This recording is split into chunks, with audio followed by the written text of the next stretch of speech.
박근혜 전 대통령의 구속 여부를 판가름할 영장실질심사 피의자 신문이 조금 전인 오후 7시 15분쯤 끝났습니다. 이제 서면 심사를 거친 뒤에 박 전 대통령 구속 여부에 대한 최종 결정은 내일 새벽에 나올 것으로 보입니다. 오늘 박 전 대통령은 이전과 달리 굳은 표정으로 법원에 도착해서 영장실질심사가 벌어지는 321호 법정으로 향했습니다. 특히 앞서 검찰 소환조사 때와 달리 미리 설치된 포토라인을 그대로 지나쳤고 취재진 질문에도 응하지 않았습니다. 박근혜 전 대통령은 구속영장 실질심사 신문이 끝나고 서울중앙지검 천 2호실에서 영장 발부 여부가 결정될 때까지 대기합니다. 천 2호실은 박 전 대통령이 검찰 조사를 받았던 서울중앙지검 조사실 바로 옆 휴게실입니다. 기상 악화로 중단됐던 세월호의 이동 준비 작업이 오늘 오전에 재개됐습니다. 세월호는 내일 오전 7시쯤 목포 신항으로 출발할 예정인데 미수습자 가족들은 따로 마련한 배를 타고 세월호의 마지막 항해를 뒤따르기로 했습니다.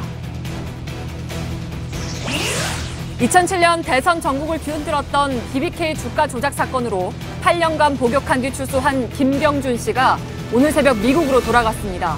김 씨는 이명박 정부와 박근혜 정부가 BBK 사건과 관련돼 있다고 주장하며 일주일 안에 BBK 사건의 진실을 공개하겠다고 했습니다. 정부가 다음 달부터 고등학교 1학년 학생 52만 명을 대상으로 잠복 결핵균을 검사합니다. 검사를 앞두고 학부모와 학생들 사이에 부작용 우려나 검사를 받지 말아야 한다는 소문이 퍼지고 있는데 사실에 얼마나 부합하는지 점검해 보겠습니다. 지난 18일 큰 불로 순식간에 잿더미로 변한 인천 소래포구 어시장입니다. 화재 잔해물은 대부분 치워졌지만 복구 작업은 속도를 내지 못하고 있습니다. 어떤 사정인지 잠시 후 밀착 카메라에서 전해드립니다. 에너지를 쓰던 자동차가 수소로 에너지를 만드는 시대로 현대자동차. 시청자 여러분, JTBC 뉴스룸을 시작하겠습니다. 박근혜 전 대통령의 구속영장 실질심사가 아침 10시 반에 시작돼서 박 전 대통령에 대한 판사의 신문이 조금 전에 끝났습니다. 무려 8시간 45분 동안의 최장 기록이었습니다. 박 전 대통령은 조금 전에 최후 진술을 마치고 대기 장소로 이동했습니다. 지금 제 옆에 보이는 화면이 바로 지금 최후 진술을 마친 상태에서 법원 건물을 나와서 검찰이 제공한 자동차를 이용해서 바로 옆에 있는 중앙지검으로 이동하는 장면입니다. 알려지기로는 중앙지검에 지난번에 소환조사를 받았던 바로 그 조사실 옆에 휴게실에서 지금 최종 결과를 기다리고 있는 것으로 알려지고 있습니다. 표정은 뭐랄까요, 좀 굳어 있지만 동시에 또 담담해 보이기도 하는 그런 상황입니다. 자, 걸어 올라갔던 계단을 다시 걸어 내려와서 차량을 이용해서 중앙지검 쪽으로 이동하는 그런 장면을 보고 계십니다. 바로 조금 전의 상황이었습니다. 그리고 지금부터는 영장판사 홀로 서류 심사를 시작할 시간이죠. 언제 끝날지는 가늠하기가 어렵습니다. 오늘 영장실질심사를 받기 위해서 법정에 들어가는 박 전 대통령의 표정은 삼성동 자택을 나설 때와는 달리 굳어 있었습니다. 저희 JTBC 취재에 따르면 박 전 대통령은 영장실질심사 과정에서 이전처럼 일관되게 그리고 적극적으로 혐의를 부인한 것으로 파악됐습니다. 법정에서의 신문 시간이 역대 최장 기록을 바꿔치울 만큼 치열한 공방이 오갔다는 소식입니다. 자, 말씀드린 대로 최종 결론은 내일 새벽이나 돼야 나올 것으로 보입니다만 헌재와 검찰을 거쳐서 이제 법원으로 넘어온 박 전 대통령에 대해서 어떤 결정이 나올지 주목되고 있습니다. 먼저 법원에 나가 있는 취재 기자부터 연결하겠습니다. 자, 김준 기자, 조금 전에 박 전 대통령에 대한 구속영장 실질심사 신문이 끝나고 이동하는 장면을 시청자 여러분께 보여드렸습니다. 자, 이렇게 길게 진행된 경우는 처음 보는 것 같습니다. 그렇습니다. 일단 오늘 신문은 강부영 영장 전담 판사가 박 전 대통령에게 이름과 직업 그리고 자택 주소 등을 물으면서 오전 10시 30분쯤에 시작이 됐습니다. 박 전 대통령은 강 판사가 직업을 묻자 대통령이었습니다라고 답한 것으로 파악이 됐는데요. 이렇게 시작된 신문은 8시간 40분 정도가 지속이 됐고 결국 최장 시간 영장 실질심사로 남게 됐습니다. 이제는 신문에 이어서 서면 심사가 이어질 것으로 보이는데요. 결과는 내일 새벽쯤이나 되어야지 알 수 있을 것으로 보입니다.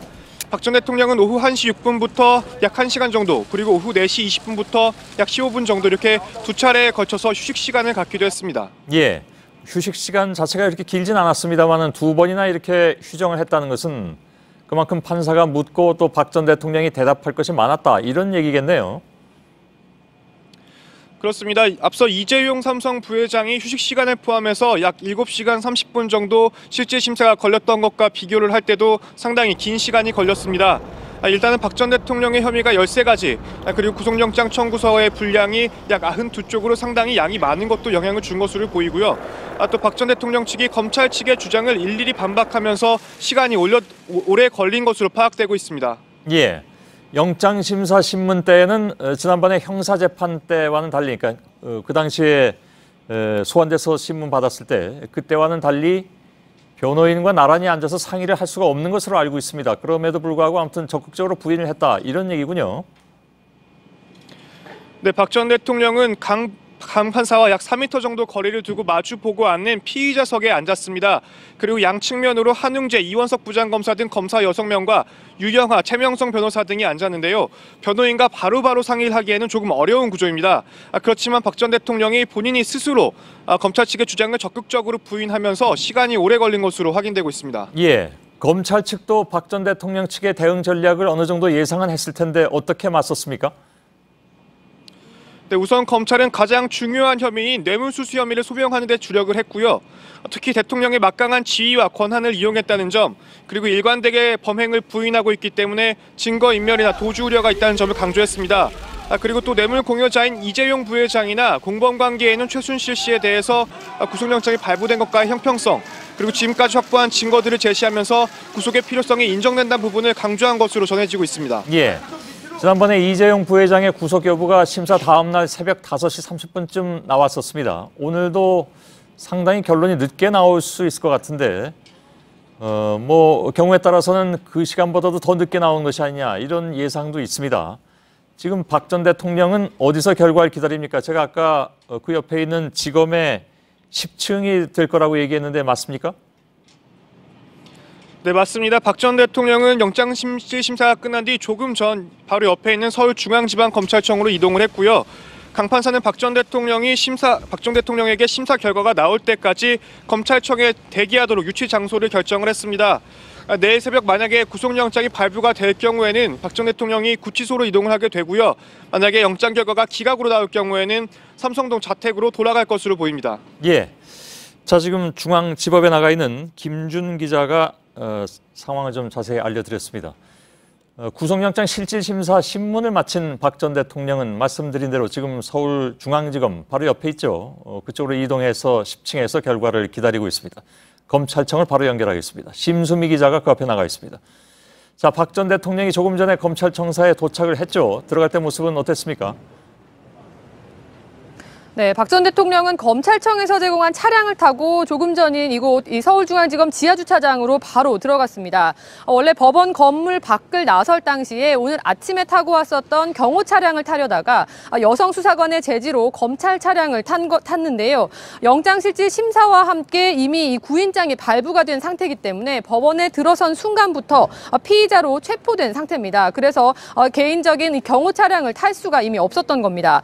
박 전 대통령의 양옆에 는 여성 수사관이, 그리고 앞좌석에도 남성 수사관이 타고 있었습니다. 예. 자, 제가 아까 잠깐 소개를 해드릴 때에 지법에서 나와서 지검으로 가는 그 상황에서의 박 전 대통령의 표정은 좀 어찌 보면 담담해 보인다라는 느낌도 가졌습니다만 그것은 뭐 어디까지나 보는 사람의 느낌일 뿐이고 그 본인의 속마음은 뭐 알 수는 없겠죠. 좀 자세히 볼 수는 있었습니까, 심수미 기자는? 이 차량 안에 탑승하고 있었기 때문에 얼굴 표정을 자세히 거의 볼 수가 없었는데요. 지난번 조사 받을 때와 마찬가지로 제 뒤로 보이는 중앙 정문으로 들어갈 수도 있을 것이란 예측이 나왔지만 경비 문제로 지하주차장으로 바로 들어간 걸로 보입니다. 예. 자, 10층에 마련된 유치 장소라고 했는데 정확하게는 1002호죠. 지난번에 조사를 받았던 곳이 1001호고 맞습니까? 맞습니다. 박 전 대통령은 이 지하 주차장을 통해서 엘리베이터를 타고 말씀하신 그 1002호로 바로 들어갔는데요. 검찰 소환 조사를 받았던 1001호 바로 옆에 있는 그 침대와 소파 등이 있는 장소입니다. 이곳에 또 청와대 경호 인력들이 주변을 지키고 있을 것으로 보입니다. 박 전 대통령은 법원이 영장 발부 여부를 결정할 때까지 이곳에서 대기를 해야 합니다. 예.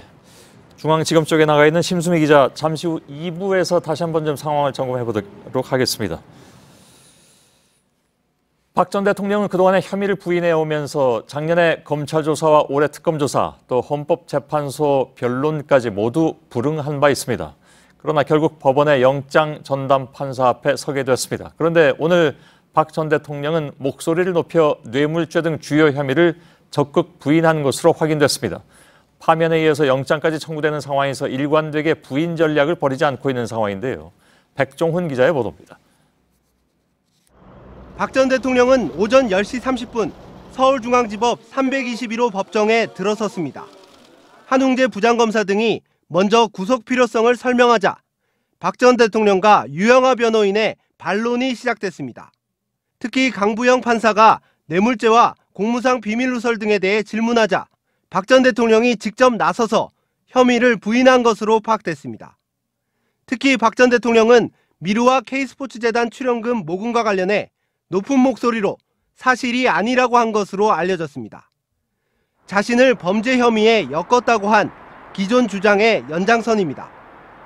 또 강 판사가 13개 주요 혐의 사실에 대해 물을 때도 박 전 대통령이 적극적으로 하나하나 답변한 것으로 파악됐습니다. 이 같은 답변 태도에 대해 구속 위기에 처한 박 전 대통령이 판사 앞에서 이전보다 적극적으로 기존 주장을 펼쳤다는 분석이 나옵니다. JTBC 백종훈입니다. 예, 오늘 영장심사 피의자 신문은 8시간 45분 동안 진행됐습니다. 1997년 영장심사 제도가 도입된 뒤로 가장 길게 심사를 받은 것인데 이유가 있습니다. 박 전 대통령의 혐의가 13개에 달하기 때문이기도 하고 말씀드린 것처럼 박 전 대통령 측이 매 사항에 적극 대응했기 때문입니다. 오늘 과정을 박민규 기자가 짚어드리겠습니다.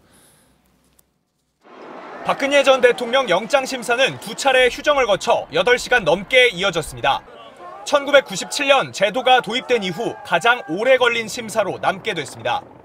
오전 10시 반에 심사를 시작한 지 2시간 반 만인 오후 1시 6분쯤 재판부는 첫 번째 휴정을 선언했습니다. 휴정 시간 동안 박 전 대통령 변호인은 아직 진술을 절반도 못했다며 심사가 길어질 것을 예고했습니다. 오후 2시부터 다시 시작한 심사는 4시 20분 두 번째 휴정으로 잠시 멈췄습니다. 심사는 4시 35분부터 재개됐고 오후 7시가 넘어서야 끝났습니다. 앞서 가장 긴 시간 영장심사를 받은 건 박 전 대통령에게 뇌물을 준 혐의로 구속된 이재용 삼성 부회장입니다. 당시 특검이 두 번째로 청구한 영장심사는 7시간 반 동안 진행됐습니다. 오늘 심사가 최장 시간을 기록한 건 쟁점도 많았지만 박 전 대통령이 매우 적극적으로 사안별 반론을 펼쳤기 때문으로 풀이됩니다. JTBC 박민규입니다. 예, 박 전 대통령은 오늘 법원에 나오기 전에 삼성동 자택에서 친박계 의원들을 만나서 나 때문에 미안하다는 말을 건넸다고 합니다. 그러나 법원에 마련된 포토라인에서는 기자들의 질문이 이어졌으나 결국 한마디도 하지 않고 법정으로 향했습니다. 임지수 기자의 보도입니다. 오늘 오전 10시 10분쯤 삼성동 자택을 나올 때만 해도 박근혜 전 대통령은 차 안에서 지지자들에게 손을 흔드는 등 담담한 모습을 보였습니다. 앞서 오늘 아침 자택으로 찾아온 친박계 의원들에겐 나 때문에 미안하다는 말도 전했습니다. 삼성동을 떠난 박 전 대통령은 검찰 소환 때와 달리 우회 경로를 택했습니다. 지하철 9호선이 지나가는 대로를 거쳐 서울중앙지검을 가로질러 10분 만에 법원에 도착했습니다. 법원 뒤편으로 돌아 들어온 차량에서 내린 박 전 대통령의 얼굴은 검찰 출석 때와 달리 굳어 있었습니다. 법정으로 향하는 법원 서관 4번 출입구 앞에 마련된 포토라인도 그냥 지나쳤습니다. 이 과정에서 박 전 대통령을 둘러싼 경호진이 먼저 들어오면서 취재진 촬영이 방해를 받아 항의가 나오기도 했습니다.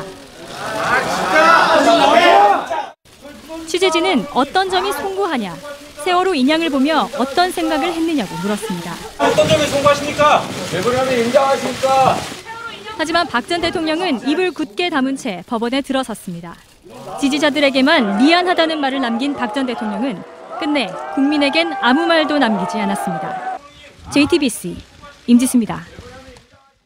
영장심사가 진행 중인 서울중앙지법 앞에서는 하루 종일 영장 기각을 촉구하는 친박단체 회원들의 집회가 계속됐습니다. 또 근처에선 반대로 박 전 대통령을 구속하라는 집회도 열렸습니다.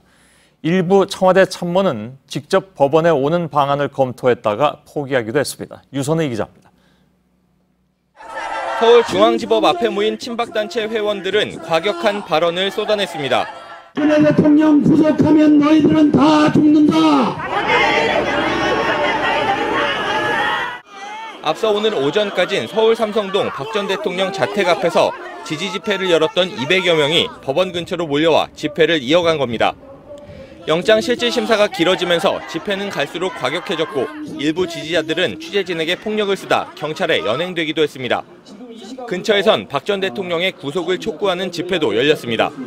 우리는 법원이 또다시 이런 성력 있는 결정을 하지 않도록 촉구하는 바입니다. 경찰은 법원 주변에 경력 2천여 명을 배치해 충돌에 대비했습니다. 한편 한광옥 대통령 비서실장은 오늘 오전 수석 비서관 회의를 열고 박 전 대통령의 법원 출석 상황을 확인했습니다. 일부 청와대 참모는 직접 법원에 가보는 방안도 검토했지만 비판 여론을 의식해 실행에 옮기지는 않았습니다. 대신 참모들은 영장 실질 심사 결과가 나올 때까지 청와대에 남아 상황을 지켜볼 예정입니다.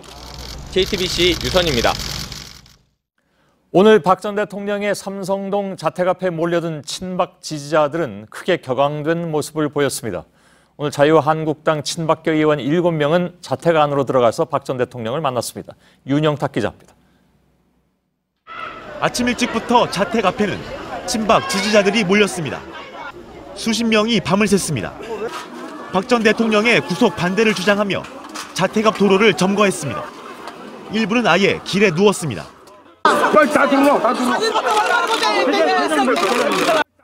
박 전 대통령이 영장 실질 심사를 받으러 법원에 가는 것 자체를 막겠다는 겁니다. 경찰과 충돌도 일어났습니다.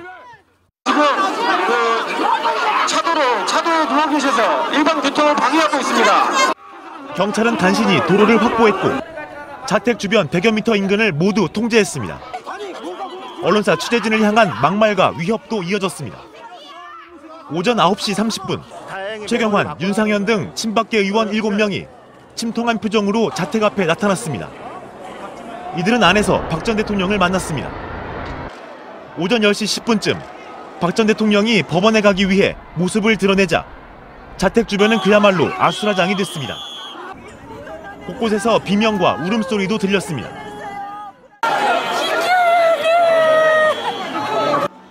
박 전 대통령을 태운 차는 가까스로 자택을 벗어났습니다. 지지자들 중 일부는 실신해 구급차에 실려가기도 했고 일부는 경찰과 충돌했습니다. JTBC 윤영탁입니다. 오늘 삼성동 자택에는 동생 박지만 씨도 모습을 보였습니다. 남매가 만난 것은 대통령 취임 이후에 4년 만에 처음인 것으로 전해졌습니다. 안태훈 기자입니다. 박 전 대통령이 법원에 가기 위해 자택을 나서기 약 40분 전 박지만 씨 부부가 친박계 의원들과 함께 박 전 대통령의 자택으로 들어갑니다. 친박계 의원들은 자택 내 1층에 머물렀고 박 씨 부부는 2층으로 올라가 박 전 대통령과 따로 이야기를 나눴습니다. 만남은 15분가량 이어졌습니다. 그 부부하고 대통령하고 따로 했어. 눈가에 좀 박지만 씨 부부는 박 전 대통령이 떠난 후 약 10분 뒤 서울 현충원에 들렀습니다. 아버지인 박정희 전 대통령 묘역에서 한동안 머물렀습니다. 박 전 대통령이 박지만 씨 부부를 만난 것은 2013년 2월 취임식 이후 4년여 만인 것으로 알려졌습니다. 박 전 대통령은 지난해 11월 대국민 담화에서 가족 간 교류를 끊고 지냈다고 말한 바 있습니다. 2014년 이른바 정윤회 문건 파동 때도 박지만 씨 부부를 청와대에 오지 못하게 했다고 언급했습니다. 친인척 등 가까운 사람의 비리가 늘 정권에 부담이 됐던 점을 우려했기 때문입니다. 하지만 공교롭게도 박 전 대통령은 40년 지기 최순실 씨와의 관계로 탄핵돼 임기를 못 마쳤고 이제 구속 여부 결정을 앞두고 있습니다. JTBC 안태훈입니다. 다음 달 초에 정식 출간될 전두환 씨의 회고록의 일부가 오늘 공개됐습니다. 그런데 최태민 씨 관련 얘기를 포함해서 박근혜 전 대통령 관련 부분도 있습니다. 특히 박 전 대통령을 등에 업은 최 씨의 비행이 심해서 군부대에 격리했다는 내용도 있어서 파장이 예상됩니다. 고석승 기자입니다. 전두환 씨 측에 따르면 3권짜리 회고록 중 박근혜 전 대통령 관련 내용은 대부분 3권에 실릴 전망입니다. 그리고 그중엔 11.6 사건 이후 각종 비행을 일삼던 최태민 씨를 전방 군부대에 격리 조치했다는 내용도 포함돼 있습니다. 최 씨가 당시 박근혜 영예를 등에 업고 많은 물의를 빚으며 박정희 전 대통령을 괴롭혀온 사실을 파악하고 있었다는 겁니다.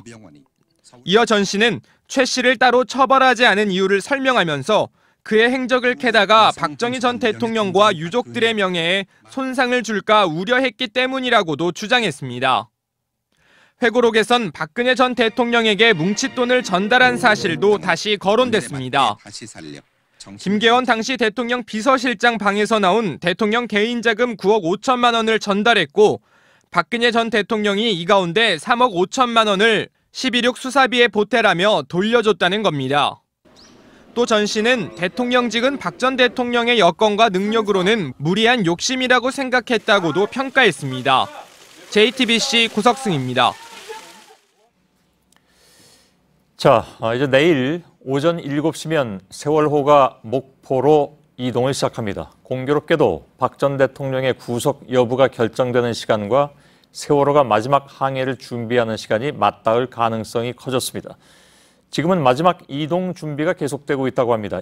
인양 작업 현장에 나가 있는 기자를 좀 연결하겠습니다. 이선화 기자, 지금 나가 있는 곳은 지난번에 나가 있던 곳과 비슷한 것 같습니다. 한 500m 떨어진 곳 맞습니까? 네, 맞습니다. 제 뒤로 세월호를 실은 반잠수식 운반선과 그 옆으로 크레인이 있는 작업선이 보이실 텐데요. 제가 있는 곳은 인양 작업이 이뤄지는 곳으로부터 500m 떨어진 해역입니다. 출발이 얼마 남지 않은 만큼 이 야간 작업을 진행하는 인양업체 직원들의 움직임도 분주해 보입니다. 예, 어제 기상 상황이 안 좋아지면서 한때 인양 작업이 중단됐었던 걸로 알고 있습니다. 지금은 이선화 기자 모습을 보니까 이렇게 바람은 강한 것 같지 않고 어떻습니까, 날씨는? 네, 어제 인양 작업이 계속되는 해역의 파도가 최고 2m까지 일면서 이 한때 작업이 중단됐었는데요. 다시 기상 상황이 좋아지면서 오늘 아침 8시 50분쯤 이 작업이 재개됐습니다. 다행히 지금 이곳 해역은 파도도 높지 않고 이 바람도 거세지 않아서 앞으로 남은 인양 작업에 큰 차질이 없을 것으로 보입니다. 예. 지금 이선화 기자가 타고 있는 배도 지난번보다는 훨씬 덜 흔들리는 것 같기도 하고, 그렇다면 오늘은 이제 작업에 진척이 좀 많이 있었습니까? 어떻습니까? 네, 제가 지금 타고 있는 이 배도 파도가 심하지 않은 탓에 비교적 차분한 상태인데요. 남은 작업은 2가지입니다. 우선 이 부양을 위해서 운반선 선미에 달아뒀던 날개탑을 제거하고 이 세월호 선체를 운반선에 단단히 고정시키는 작업인데요. 현재까지 이 날개탑의 경우에는 총 4개 중 3개를 제거하는 데 완료했고, 이 고박 작업의 경우에는 용접이 필요한 곳이 총 50곳인데 현재까지 44곳이 완료된 상태입니다. 해수부는 오늘 밤 이 남은 작업을 마무리하고 이르면 내일 오전 7시쯤 목포로 출발하겠다고 밝혔습니다. 예, 선체조사위원회가 처음으로 현장 조사를 다녀오기도 했다면서요? 네, 선체조사위원회는 오늘 오전 10시쯤 이 해역을 둘러보고 세월호가 실린 운반선에 나가 현장 조사를 벌였습니다. 3년 만에 수면 위로 올라온 세월호와 첫 대면한 건데요. 이 세월호를 가까이에서 본 조사위원들은 참담한 심정이다라고 이야기했습니다.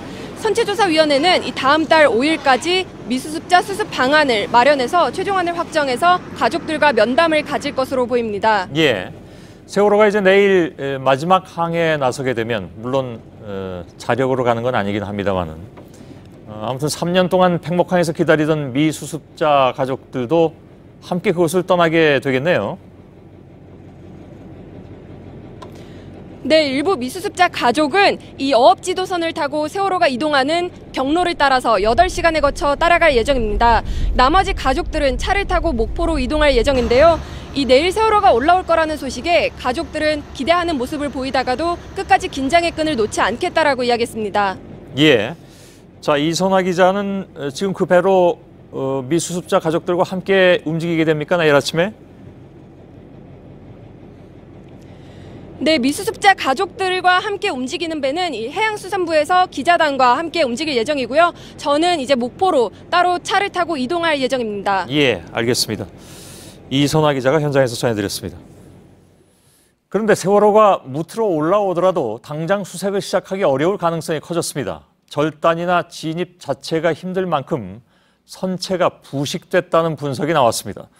오늘 처음 세월호 상태를 직접 눈으로 확인한 선체조사위원회의 판단입니다. 박병현 기자입니다. 바다 밑에서 3년을 버틴 세월호의 상태는 예상보다 더 참담했습니다. 선체 부식이 상당히 진행됐고 특히 증축한 객실 부분 부식이 심각한 수준이었습니다. 처음 배를 가까이서 둘러본 선체조사위원회의 판단입니다. 육상 거치 후 수색 방법을 원점에서 재검토해야 한다는 의견도 나왔습니다. 애초 해수부는 객실 부분을 분리하는 이른바 절단 방식을 고려했지만 선체가 절단을 견디기 힘들 수 있다는 분석입니다. 가서 본 바로는 반드시 절단이 최선은 아니겠다. 제 개인적인 의견이고 객실 옆으로 이렇게 구멍을 뚫어서 이렇게 들어갈 방법도 있지 않는가. 하지만 곧바로 진입할 경우 선체 내부가 무너질 수 있다는 우려도 나옵니다. 조사위는 일단 로봇 카메라를 넣어 객실 상황을 먼저 촬영한 뒤 구체적인 수색 방법을 정하는 방법도 제안했습니다. 배 안에 가득 찬 펄의 유해가 뒤섞였을 가능성도 제기됐습니다. 가장 작은 크기의 유골을 기준으로 모든 펄을 체에 걸러 유해를 찾아야 한다는 지적입니다. JTBC 박병현입니다. 세월호가 참사 해역을 떠나는 순간이 가까워지면서 피해자 가족들도 분주한 모습입니다. 팽목한 컨테이너에 머물던 미수습자 가족들과 동거차도 산중턱에서 생활하던 유가족들은 배를 타고 세월호의 마지막 항해를 따라가면서 배웅하기로 했습니다. 떠나보낼 준비를 하는 가족들의 이야기를 신진 기자가 전해드리겠습니다. 팽목한 컨테이너에 머물던 미수습자 가족들은 3년 만에 거처를 옮기게 됐습니다. 찾아가야 된다는 일념 하나로 내 동생하고 조카를 그 하나로 버텨낸 거죠. 세월호가 목포신항으로 출발하면 작은 배를 타고 뒤따른 뒤 그곳에서 머물기로 한 겁니다. 미수습자 가족들이 머물던 컨테이너 10개 동도 내일 목포신항으로 이동할 예정입니다. 아이를 볼 수 있다는 생각에 이발까지 했습니다. 다윤이가 아빠가 깔끔한 걸 이렇게 좋아하더라고요. 그 기다림이 많이 짧아졌으면 하는 바람. 20개월째 동거차도 산중턱에서 지내온 유가족들도 떠날 날이 가까워졌다며 허탈함과 안타까움을 감추지 못했습니다. 이 벅차오르는 눈물을 감당할 수 없었어요. 그때. 저희는 저 배를 못 봤잖아요. 지금까지. 저 배 보는 순간 우리 애가 민정인데 더 보고 싶죠. 더 생각나. 그러면서 인양이 끝이 아니라고 강조했습니다. 미수습자 9명 다 같이 손잡고 왔으면 좋겠어요. 우리 대에 이것이 끝났으면 좋겠어요.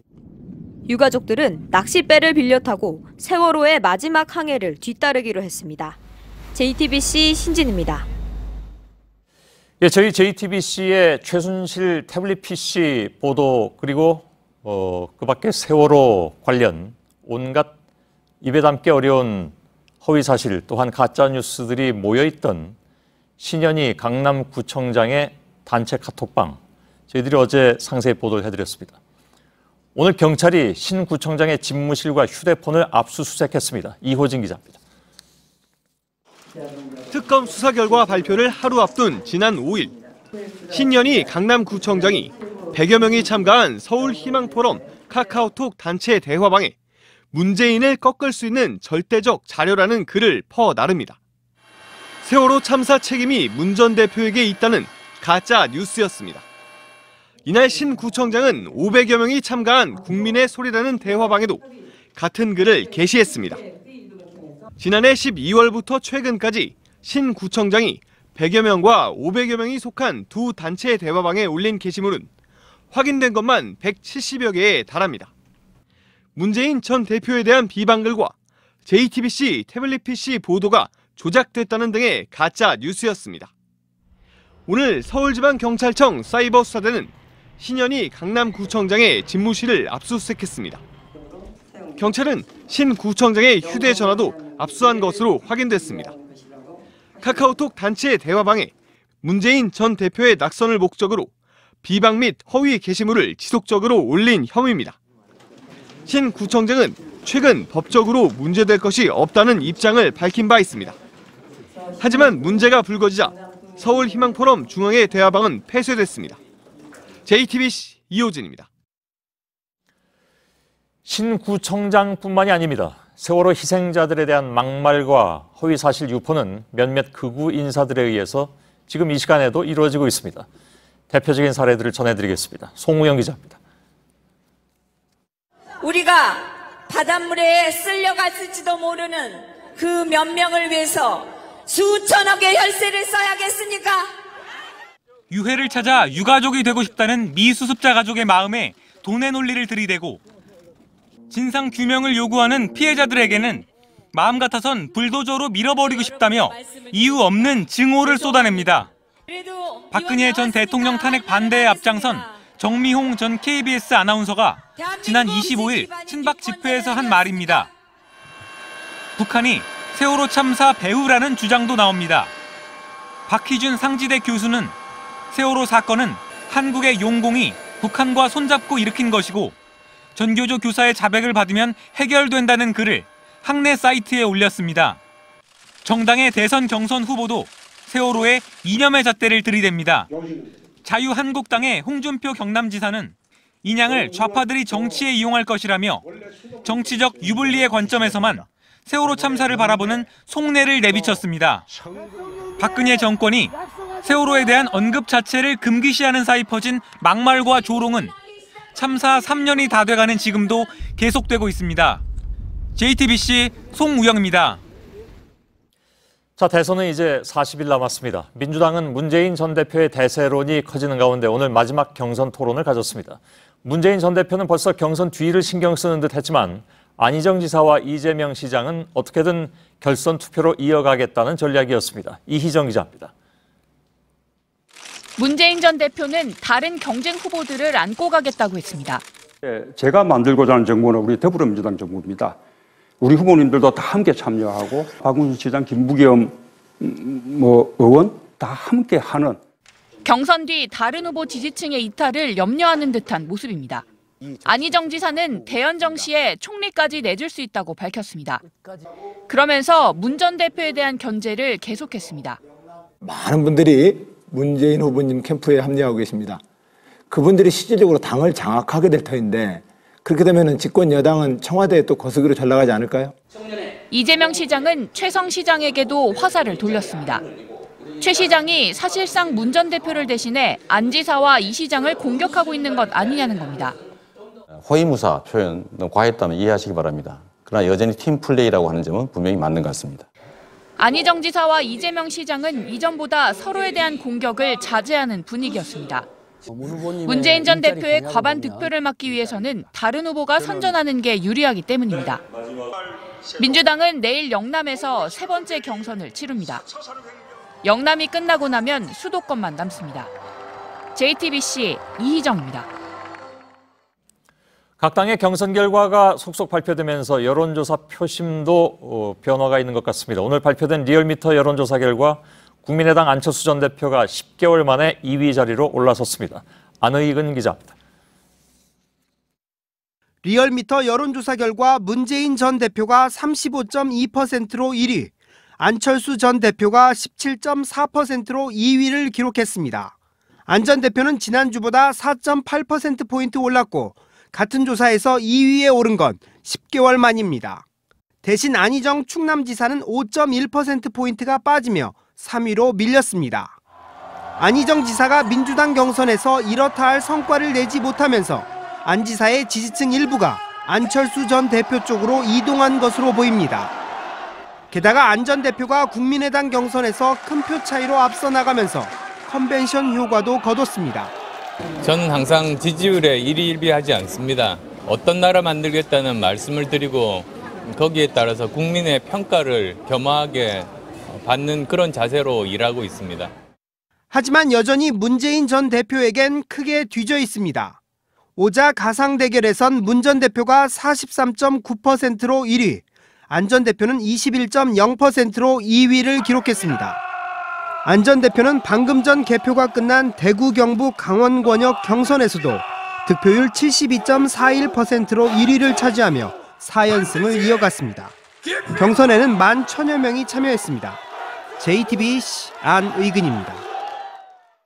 자유한국당은 내일 대선 후보를 선출하는 전당대회가 예정돼 있습니다. 그런데 아마 오늘 내일 새벽이죠. 새벽쯤에는 박 전 대통령의 구속 여부가 결정되게 되는데 그 결과에 따라서 자유한국당의 전당대회도 영향이 있을 것이라는 분석이 나왔습니다. 송지혜 기자입니다. 자유한국당은 내일 오후 2시 서울 장충체육관에서 전당대회를 열고 대선 후보를 확정합니다. 이미 실시한 책임당원 투표 결과에 어제와 오늘 실시한 여론조사 결과가 더해집니다. 최종 결과는 오후 3시쯤 발표될 예정입니다. 이인재, 김관용, 김진태, 홍준표 후보의 4파전 속에 당내에선 홍 지사의 당선이 유력히 점쳐집니다. 통상 대선 후보를 확정짓는 전당대회는 당의 잔칫날입니다. 지지층 결집과 컨벤션 효과로 지지율 상승까지 기대할 수 있습니다. 하지만 이번엔 사정이 다릅니다. 박 전 대통령 영장실질심사 결과가 내일 새벽쯤 나올 예정이기 때문입니다. 만일 구속으로 결정될 경우 자유한국당으로서는 전당대회가 집단 반성회 혹은 친박 지지자들의 성토장이 될 가능성이 큽니다. 대선 후보로 누가 선출되든 관심이 떨어질 수밖에 없습니다. 반대로 구속영장이 기각되면 전당대회는 힘이 실릴 수도 있습니다. 자유한국당 소속 의원 82명은 어제 법원에 박 전 대통령의 불구속 청원서를 제출했습니다. JTBC 송지혜입니다. 민주당 경선이 중반을 넘어가면서 문재인 전 대표가 대세론을 굳혀가고 있는 상황입니다. 변수 중에 하나인 이른바 반문연대의 가능성도 꾸준히 제기되고는 있는데 과연 그 실효성이 있느냐 이런 문제제기는 계속 나오고 있죠. 몇 가지 시나리오가 있는데 취재 기자와 함께 좀 짚어보도록 하겠습니다. 이지은 기자가 나와 있습니다. 우선 그 반문연대의 형태가 뭐 좀 복잡하긴 합니다. 여러 가지 형태가 있다고 들었는데 어떤 것들입니까? 네, 가장 간단한 형태는 한국당과 이 바른정당의 연합입니다. 연대입니다. 이 과거 같은 당이기도 했고 또 자유한국당의 유력 후보로 거론되는 홍준표 경남지사 그리고 이미 후보로 선출된 바른정당의 유승민 후보가 연대 필요성을 강조한 바 있습니다. 때문에 연대 가능성도 가장 클 것이다라는 평가가 나왔는데 하지만 점점 갈수록 두 사람의 사이는 좀 멀어져 가는 양상입니다. 굉장히 좀 격한 얘기까지 오가대요, 두 사람 사이에는. 네, 그렇습니다. 두 사람이 갈수록 좀 감정적인 공방을 벌이고 있는데요. 요즘 자세한 내용은 뉴스룸 2부 비하인드에서 좀 추가적으로 말씀을 드리겠고요. 그리고 유승민 후보는 이 홍준표 지사가 이 대법원 판결이 아직 남아있다는 점을 계속 문제를 삼고 있습니다. 이 반면 홍 지사는 결백을 주장하면서 상당히 좀 격하게 반응을 하고 있고요. 이 연대 협상을 전제로 미리 기선 제압을 하려는 게 아니냐 이런 해석이 나오고 있지만 이 대선 이후를 내다보고 이 보수 적자의 자리를 좀 차지하기 위한 그런 주도권 싸움이라는 분석도 있습니다. 이 경우 연대는 힘들어질 수 있습니다. 그리고 바른정당이 연대의 조건으로 이 친박 청산을 내세웠는데요. 이 범위와 그리고 수준도 좀 놓고 두 당이 합의하기는 쉽지 않아 보입니다. 사실 현재 지지율대로라면 이 두 후보가 연대한다고 하더라도 1위 후보를 위협하기는 좀 어려워 보이기도 하는데. 네, 그렇습니다. 오늘 나온 여론조사를 좀 보겠습니다. 오자 대결을 한 건데요. 이 홍 지사와 유 후보, 이 두 후보만 가지고는 이 파급력이 크지 않습니다. 그래서 이 반문 연대가 효과가 있으려면은 국민의당이 필요하다 이런 분석이 나오는 겁니다. 이 방식은 자유한국당과 그리고 바른정당이 먼저 연대를 한 뒤에 국민의당이 추가가 될 수도 있고요. 아니면 이 바른정당과 국민의당만의 연대도 좀 가능할 것으로 보입니다. 그건 근데 지켜봐야 될 문제고 워낙 이해관계가 복잡하기 때문에 쉽게 예단하기는 어렵죠. 지금 말한 것은 이제 시나리오의 형태고 가능성은 어떻게 됩니까, 그렇다면? 네, 우선 세 당이 모두 연대하는 경우 그리고 국민의당과 이 바른정당만이 연대하는 경우인데 사실 가능성은 좀 낮아 보입니다. 이 국민의당의 경우를 보면 호남 지지 기반이지 않습니까? 이 호남 민심이나 호남 민심이 자유한국당이나 바른정당의 대선 후보를 받아들일 수 있느냐입니다. 예. 이 실제 오늘 나온 여론조사를 좀 보겠습니다. 역시 오자 대결이고 호남인데요. 네, 이제 호남에서 홍준표 지사 그리고 유승민 후보를 봤을 때 지지율이 상당히 낮은 편입니다. 예. 네, 이런 호남 민심 속에서 국민의당이 또 내년 지방선거까지 있기 때문에 이 두 당과의 연대 고민일 수밖에 없습니다. 예. 우선 국민의당 안철수 전 대표도 최근에 지지율이 올랐기 때문에 오히려 연대에 부정적이 될 수 있다 이런 얘기도 당연히 나오죠. 네, 오늘 안철수 전 대표가 이런 입장을 내놨는데요. 좀 직접 들어보겠습니다. 예. 국민들께서 투표로 선택해 주실 겁니다. 네, 일단 지지율이 앞서고 있기 때문에 좀 자신감을 엿볼 수가 있었고요. 예. 이 중도층 유권자의 전략적인 투표에 좀 기댈 것으로 보이는 부분이 좀 보입니다.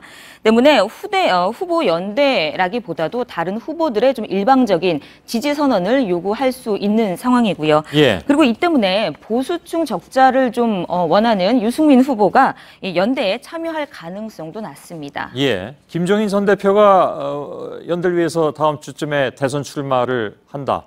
이런 얘기도 있던데 또 오늘 나온 얘기는 뭐 좀 흔들린다 뭐 이런 얘기도 나옵니다. 네, 이제 두 가지가 다 있는데 일단 이제 직접 출마한 가능성도 사실 검토되고 있기는 합니다. 예. 하지만 앞서 이제 여러 상황을 좀 살펴봤듯이 여러 당과 그리고 당에 소속된 후보들이 여러 이제 셈법과 고민을 할 수밖에 없겠죠. 그래서 이 후보 자리를 포기하느냐, 쉽게 포기할 수 있느냐 이런 게 좀 의문인데. 예. 무엇보다도 이제 40일 남았습니다. 시간이 많지 않습니다. 예, 알겠습니다. 이지은 기자였습니다.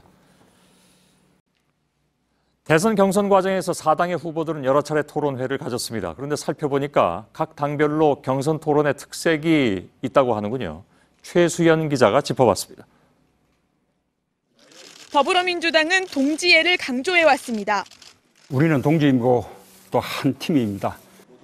하지만 시간이 갈수록 동지애는 흔들렸습니다. 정말 네거티브만큼은 좀 하지 말자. 문재인 후보님 주변에 문재인 후보님을 돕는 분들도 네거티브를 엄청 합니다. 후보들의 소셜미디어에는 정 떨어진다는 표현까지 등장했습니다. 자유한국당 토론회는 거친 발언이 특징입니다. 김 의원님은 친박 팔아서 정치하고 태극기 팔아서 대선 후보 나왔다. 우리 홍 후보님은 좀 욕심이 너무 많으신 거 아닌가 이런. 돈이 그렇게 걱정이 되면 아예 여기 나오시질 말으셨어야죠. 그럼. 막말로 토론 진행자가 마이크를 끄기도 했습니다. 무슨 이런 막말을 하고 그러세요? 홍 후보님, 김 후보님, 김 후보님. 김관영 후보한테 양보하세요. 두 분 마이크 잠깐만 좀 내려주시겠습니까? 국민의당은 좀 싱거워졌습니다. 일찌감치 안철수 후보가 앞서간 데다 연대론이나 자강론 같은 비슷한 주장만 반복됐다는 지적도 있습니다. 가장 파격적이었던 것은 바른정당입니다. 스탠딩 무대를 구성하고 양복 재킷을 벗은 채 시간 제한 없이 토론을 벌였습니다. 호평은 받았지만 지지율에는 별반 도움이 안 됐습니다. JTBC 최수연입니다. 실종됐던 8살 여자아이가 심하게 훼손된 시신으로 발견됐습니다. 이 어린이를 유괴하고 살해한 건 같은 아파트에 살던 10대 소녀였습니다. 범행 사실을 시인하면서 기억나지 않는다고 했습니다. 강버들 기자입니다. 인천 연수구의 한 아파트 옥상에서 8살 A양이 숨진 채 발견된 시각은 어젯밤 10시 30분쯤입니다. 나타에서 와서 방송 부탁해서 해드리고 몇 차례 괜찮겠지 돌아오겠지 했는데 결국 실종 신고를 받은 경찰이 수색에 나섰고 A양은 심하게 훼손된 시신으로 돌아왔습니다. 경찰은 아파트 CCTV 영상을 확인해 이 아파트에 사는 17살 고교 자퇴생 김모 양을 살인과 사체 유기 혐의로 긴급 체포했습니다. 경찰 조사 결과 김 양은 어제 낮 인근 공원 놀이터에서 만난 A 양을 자신의 집으로 데려와 살해한 것으로 드러났습니다. 김 양은 친구와 놀다가 엄마에게 연락하기 위해 휴대전화를 빌리려던 A 양을 유인한 것으로 조사됐습니다. 김 양은 범행을 시인하면서도 구체적인 방법과 동기에 대해서는 기억나지 않는다며 입을 다물고 있습니다. 경찰은 김 양에 대해 구속영장을 신청하고 정신병력과 공범이 있는지도 확인하고 있습니다. 또 국립과학수사연구원에 부검을 의뢰해 정확한 사인을 밝힐 예정입니다. JTBC 강버들입니다. 2007년 대선 때 이명박 당시 후보의 연루 의혹이 제기됐던 BBK 사건의 당사자 김경준 씨가 오늘 미국으로 돌아갔습니다. 그런데 김 씨는 떠나면서 이명박 전 대통령은 물론 박근혜 정부도 BBK 사건에 관련이 있다며 일주일 안에 추가 폭로를 예고했습니다. 박현주 기자입니다. 김경준 씨는 우리 시간으로 오늘 새벽 로스앤젤러스에 도착했습니다. 김 씨는 공항에서 취재진을 만나 이명박 정부를 포함한 적폐 청산이 이뤄져야 한다며 박근혜 정부와 과거 한나라당도 책임이 있다고 주장했습니다. 그거는 한나라당이 잘못한 그거의 입국을 실제 관여하는 박근혜 정부밖에 없습니다. 그러면서 일주일 안에 기자회견 등의 형태로 얘기를 하겠다며 폭로를 예고했습니다. 김 씨는 출국 전엔 더불어민주당 박범계 의원을 만나 이명박 전 대통령의 측근들이 BBK 사건에 관여한 증거를 갖고 있다고 주장했습니다. 그러면서 이 전 대통령의 측근인 김백준 전 청와대 총무비서관 등을 거론한 것으로 전해졌습니다. 또 김 씨는 BBK와 이 전 대통령의 친인척 회사로 알려진 다스 사이의 자금 흐름과 관련해서도 결정적인 자료가 있다고 주장한 것으로 알려졌습니다. 앞서 김 씨는 주가 조작 혐의로 8년을 복역하고 지난 28일 만기 출소했습니다. 하지만 김 씨는 기자회견을 열고 검찰 수사에서 협박과 회유가 있었다고도 주장할 전망이어서 논란이 예상됩니다. JTBC 박현주입니다. 최근 수도권을 덮친 초미세먼지의 86%가 중국에서 유입됐다는 환경부 자체 보고서가 오늘 공개됐습니다. 국내 발생 원인을 단속해왔던 정부 대책이 별 실효성이 없었다는 비판이 나옵니다. 홍지유 기자입니다. 뿌연 미세먼지가 도심의 하늘을 가득 채웠습니다. 여의도 고층 빌딩은 미세먼지에 가려 어렴풋한 윤곽만 보입니다. 3월 한 달간 수도권은 사흘에 이틀꼴로 미세먼지 때문에 몸살을 앓았습니다. 그런데 환경부 예보 모델로 분석해보니 이달 17일부터 닷새 동안 수도권 상공을 채운 초미세먼지 중 중국에서 유입된 양이 최대 86%나 됐던 것으로 나타났습니다. 입자가 큰 미세먼지도 최대 80%가 중국에서 온 것이었습니다. 그동안 정부의 미세먼지 대책은 거의 국내 자체의 미세먼지 발생 원인을 단속하는 데 집중해왔습니다. 하지만 중국발 요인이 훨씬 심각한 만큼 별 실효성 없는 대책이란 비판이 제기됩니다. 중국 때문이라고 다들 그렇게 생각을 했었는데 예전부터 계속 몇십 년 동안 계속 그랬는데 이제 와서 밝히는 거는 저는 좀 뭔가 아닌 것 같은데요. 이런 가운데 중국발 미세먼지로 인해 한국과 일본에서 한 해에 3만여 명이 조기 사망한다는 연구가 국제학술지 네이처에 발표됐습니다. 이 연구에는 중국 학자들까지 포함돼 있어 주변국들의 이목이 쏠리고 있습니다. JTBC 홍지유입니다. 정부가 다음 달부터 고등학교 1학년 학생 52만 명을 대상으로 잠복 결핵 검사를 실시합니다. 유례없는 일제 혈액 검사에 불안한 학부모와 학생들을 중심으로 부작용을 우려하거나 검사를 받지 말아야 한다는 주장이 퍼지고 있습니다. 사실과는 많이 다른 내용들입니다. 구혜진 기자입니다.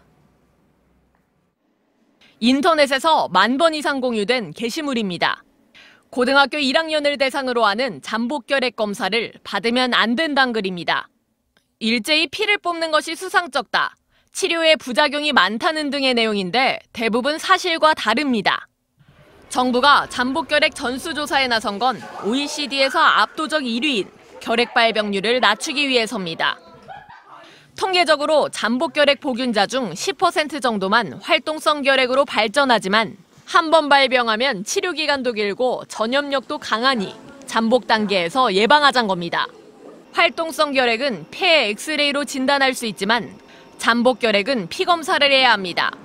혈액 채취는 교사가 아닌 결핵협회에서 파견된 의료진이 맡아 검사 도중 문제가 발생할 가능성은 낮습니다.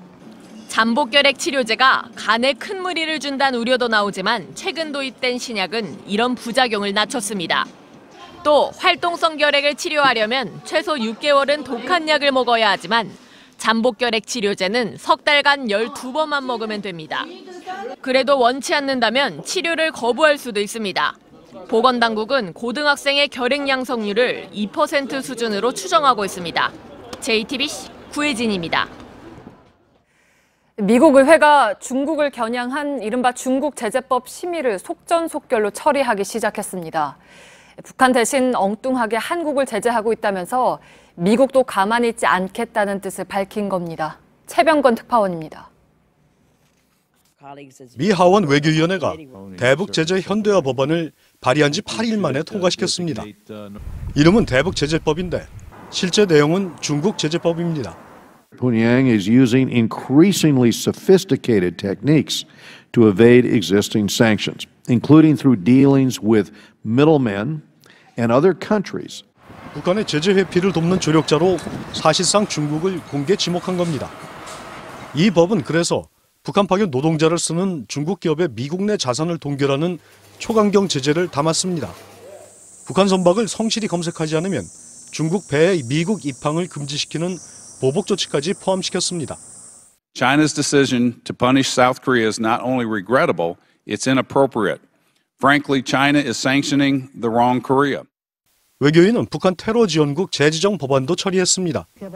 북한 풍계리 핵실험장에선 최대 100명이 대형을 지어 도열한 모습이 포착돼 핵실험이 임박했다는 분석도 이어졌습니다. 미국 하원의 중국 압박은 북한의 핵과 미사일 개발을 막기 위해선 어떻게든 중국을 대북 제재로 이끌어야 한다는 미국 내 절박감을 보여줍니다. 워싱턴에서 JTBC 최병건입니다. 대선을 앞두고 각 당 후보들이 일자리 확대와 복지 공약을 쏟아내고 있습니다. 그런데 이걸 뒷받침할 나라 곳간 사정은 넉넉지 않습니다. 박근혜 정부 들어서 가파르게 불어난 나라 빚은 올해 680조를 넘기며 국내 총생산의 40% 선도 넘어설 것으로 보입니다. 이주찬 기자입니다. 국회 예산정책처는 올해 국가 채무가 지난해보다 44조 7천억 원이 늘어난 682조 4천억 원에 이를 것이라고 예상했습니다. 이렇게 되면 국내 총생산 대비 국가 채무 비중도 처음으로 40% 선을 넘기게 됩니다. 나라 빚이 늘어나는 건 어쩔 수 없다고 해도 경제 규모가 커지는 속도에 비해 지나치게 빠르다는 게 문제입니다. 국가 채무는 국민의 정부 말기인 2002년 100조 원을 넘어선 뒤 이명박 정부 당시 400조 원대로 증가했고 박근혜 정부 들어선 4년 만에 200조 원 가까이 불어났습니다. 양은 물론 질도 나빠졌습니다. 국민이 세금으로 갚아야 할 적자성 채무의 비중이 2013년 50%를 넘더니 갈수록 늘어나 58%에 달했습니다. 부족한 세수를 메우기 위해 국채 발행을 급격히 늘린 것이 주요 원인으로 꼽힙니다. 결국 5월 새롭게 출범할 정부는 경기를 살려 부족한 일자리를 늘리고 재정 건전성도 관리해야 하는 두 마리 토끼 잡기 같은 쉽지 않은 과제를 안게 될 전망입니다. JTBC 이주찬입니다.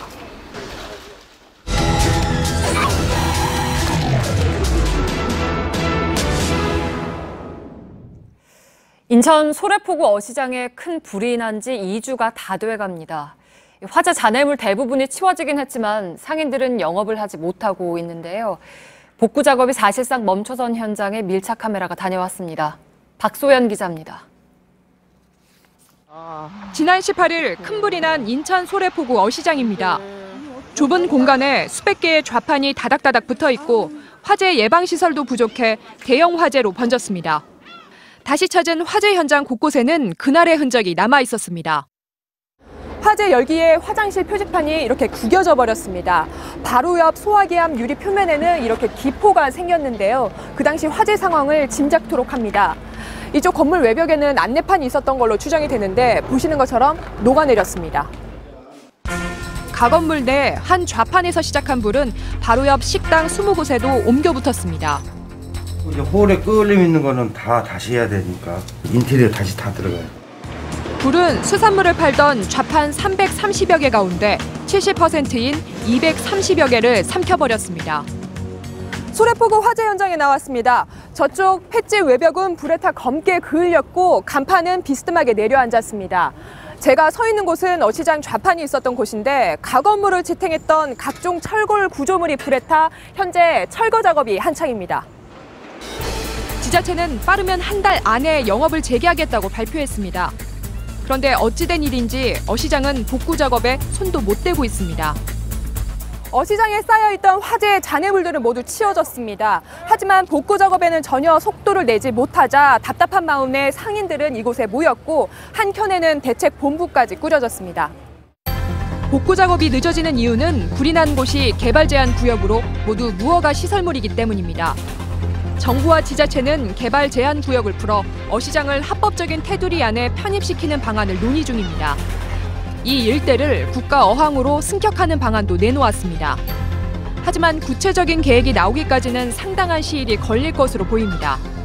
피해 상인들은 하루빨리 대책을 요구하며 텅 빈 어시장에 모여 앉았습니다. 수산물 판매 허가를 받아 세금을 내며 정식 영업을 하고 있다며 영업권 보장을 요구하고 있습니다. 지금 불난 지가 열흘이 넘었는데도 복구할 기획이 없어요, 지금. 그래서 답답해서 우리가 다 지금 하루 벌어 하루 먹는 사람들이고. 근처 젓갈시장 등 화재 피해를 입지 않은 어시장도 덩달아 손님이 줄어들어 시름이 커지고 있습니다. 불난 데만 자꾸 침착을 하니까 여기 안 오더라고, 손님들이. 그래서 너무 속상한 거야. 지자체는 가건물 형태의 임시 재개장을 고려하고 있지만 이마저도 쉽지 않습니다. 반복되는 화재를 막기 위해선 소방도로를 포함한 화재 예방시설 설치가 필요한 상황입니다. 그런데 영업장소가 절반 이상으로 좁아질 것으로 보여 상인들의 반발이 만만치 않습니다. 여러 가지 걸림돌이 많다 보니까 이제 법적인 거죠. 이제 안전, 소방 안전 그런 부분, 또 무허가 부분. 구체적인 방안이 좀 더 되고 난 다음에 나올 거니까. 공공기관의 묵인 아래 소래포구의 영업 관행은 수십 년 동안 이어져 왔습니다. 화재를 계기로 개선을 하고 있지만 적지 않은 저항을 불러오면서 여전히 복구 작업은 안개 속을 걷고 있습니다. 밀착카메라 박수입니다.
뉴스룸의 앵커 브리핑을 시작하겠습니다.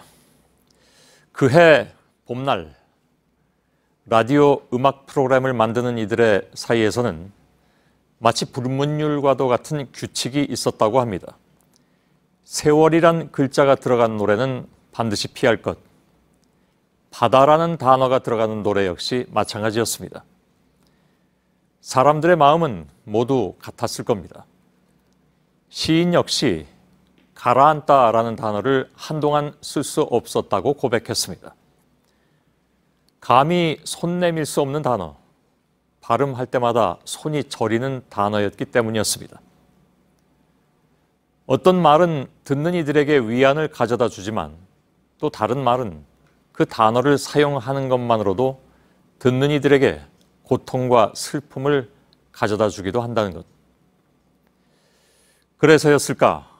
오늘 아침 그 침묵의 행보를 차라리 다행이라 여긴 이들도 있었을 것입니다. 한때는 골든타임이란 말을 수차례 입에 올렸지만 그 참사가 작년인가 재작년인가조차 기억해내지 못했던 사람. 헌법재판소의 탄핵 결정에 진실은 밝혀질 것이다 란 말로 맞섰던 탄핵된 대통령. 지지자들을 향해서는 그들의 고생에 가슴이 미어지는 심정이라 했지만 그들을 제외한 대다수의 국민들에게는 사과 아닌 송구로 가름했던 검찰청 앞에 전직 대통령. 그리고 끊임없이 이어졌던 그 대리인들의 폭언에 가까운 말의 화살들. 그래서 사람들은 오늘 법원의 포토라인에서 그 어떤 발언이 나올 것인가에 대한 기대도 우려도 아껴두었고 차라리 침묵이 모두에게 편할 것이라고 생각했던 것은 아닐까. 내일 새벽 그 배는 마지막 항해를 시작할 것이고 탄핵된 대통령의 구속 여부는 판가름 날 것입니다. 그렇게 다시 만나게 될 이 봄날에 우리가 다시 퍼올려야 할 말들은 바로 이런 것들이 아닐까. 떠오르다, 되찾다, 만나다, 그리고 다시 민주주의. 오늘의 앵커 브리핑이었습니다.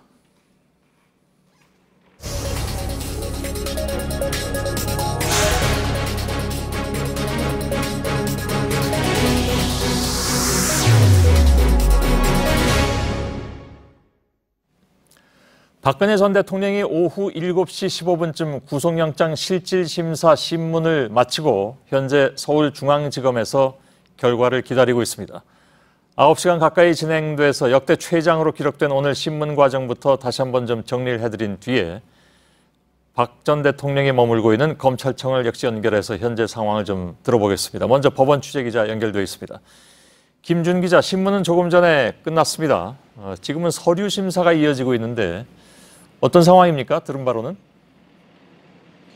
네, 오전 10시 30분쯤에 시작된 영장 실질 심사는 약 8시간 40분 동안 계속 이어진 끝에 끝이 났습니다. 이후에도 서면 심사는 계속되고 있는데요. 앞서 신문에서는 이름과 직업을 묻는 강부영 영장 전담 판사의 질문에 박 전 대통령이 대통령이었다라고 답하면서 시작이 됐습니다. 휴정 시간 중에는 최명성 변호사가 나와서 아직 채 절반도 진술하지 못했다고 답을 하면서 신문이 길어질 것으로 미리부터 예상이 되기도 했습니다. 예, 그 실질 심사를 하고 있는 강부영 판사는 지금 오로지 혼자서 이 서면을 검토하고 있는 거죠? 그렇습니다. 법원 청사 8층에 있는 본인의 사무실에서 서면 심사를 검토하고 있는 것으로 보이는데요. 우선 오늘 심사 과정에서는 검찰에서는 뇌물수수 혐의를 소명하는 데 가장 주력을 했었습니다. 특히 대통령의 막강한 지위와 권한을 이용했다는 점과 일관되게 범행을 부인하고 있어서 사안의 중대성이 인정되는 점, 그리고 증거인멸의 우려가 있다는 점 등을 강조하면서 구속의 필요성을 내세웠습니다. 또 뇌물 공여자인 이재용 부회장이나 공범관계에 있는 최순실 씨가 앞서서 구속이 됐던 것과의 형평성 등도 강조를 했는데요. 검찰은 지금까지 확보한 증거들을 제시하면서 박 전 대통령의 구속영장을 발부해 줄 것을 주장했습니다. 예. 자, 박 전 대통령 측은 혐의를 다 전부 부인했다고 하던데 그게 맞습니까? 그렇습니다. 우선 유영하 변호사 등이 검찰 측의 주장에 대해서 반박을 했었고요. 특히 강부영 판사가 13개 혐의에 대해서 조금 구체적으로 질문을 하자 박 전 대통령이 직접 적극적으로 부인하는 답변을 한 것으로 전해지고 있습니다. 박 전 대통령은 법정 중앙에 위치한 피의자석에 앉았기 때문에 측면에 위치한 변호인과 직접 바로 상의를 하기는 조금 어려운 상황이었는데요. 그럼에도 불구하고 본인이 적극적으로 혐의를 부인하면서 심사 시간이 길어진 것으로 파악되고 있습니다. 예. 자, 전면 부인이 과연 구속 결정을 하는데 어떤 영향을 끼칠 것인가, 이 부분은 저희가 잠시 후에 다른 분하고 좀 얘기를 나누겠습니다만, 그 외에도 다른 여러 가지 변수들이 우리가 생각했던 것과는 다른 변수들도 좀 있는 것 같아서 그 내용을 조금 이따가 변호사 한 분과 좀 얘기를 나누겠습니다. 오늘 박 전 대통령이 법원에 도착해서 이전과는 달리 좀 상당히 굳은 표정으로 들어가서 주목을 받기도 했죠? 그렇습니다. 박 전 대통령이 오전 10시 10분쯤 삼성동 자택을 나설 때는 비교적 지지자들에게 손을 흔드는 듯 담담한 분위기였었는데요. 검찰 소환조사 때와는 달리 지하철 9호선이 지나는 대로를 따라서 그리고 서울중앙지검을 거쳐서 약 10분 만에 법원에 도착을 했습니다. 굳은 표정으로 차에서 내린 뒤에는 취재진의 질문에도 답을 하지 않고 포토라인에도 서지 않은 채 걸어서 계단을 통해 3층에 있는 법정으로 올라갔습니다. 예.